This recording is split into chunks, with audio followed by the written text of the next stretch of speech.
Hey everybody, it's your Good News Tuesday, the segment that I created to make myself feel better about what is statistically the worst day of the week. Actually, I have no statistics to back that up. It's just how I feel. I hate Tuesdays. Let's take a moment and breathe together, shall we?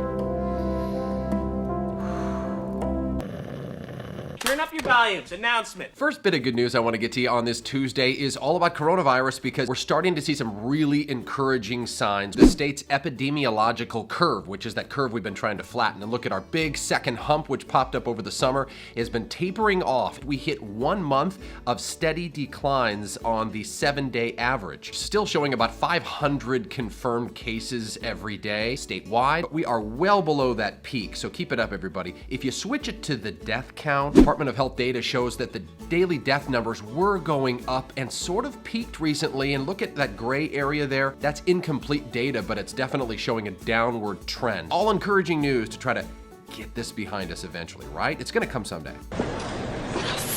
Second bit of good news also about COVID-19, and that's the race to find a vaccine. AstraZeneca, which has one of the most promising vaccines in production right now, they're in their final phases, now says that it is ready to ramp up 3 billion doses when the vaccine is ready. And that's the big challenge, right? How do you scale up from a few thousand vaccines in the test trial to maybe 3 or 4 billion eventually? Heard a good update from Dr. Bob Lahita. He is with the St. Joseph Medical Center. He talked to CBS News about what he's seeing with this new test trial. The antibody response is good after the first shot and then terrific after the second shot. So there you go. Promising results so far in the vaccine race. Hopefully by the end of the year, we'll get something in production. Stay tuned. Another bit of good news, and this has to do with coronavirus traffic. How nice has it been to not have gridlock every time you leave the house? At least there's one good thing we can thank COVID-19 for. I found this great data on WashDOT's website. This green line here indicates how many fewer cars we've had. Statewide, we're still down about 15 or 16% from normal quote-unquote averages. Within the last few weeks or so, I've definitely noticed this line is sort of flatlined.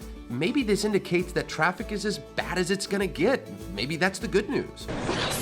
Another bit of good news for you, the state's unemployment office has finally approved $300 extra a week in unemployment benefits. This is on king5.com right now. Benefits limited to anyone who's applying for unemployment between July 26th and August 15th. So some good news for a lot of folks who've needed a little bit of extra money to get back on their feet. And finally, I lobbed an interesting question out on Facebook and Twitter this morning about what's the first sign of fall for you? I heard leaves, I heard pumpkins, I heard Thanksgiving.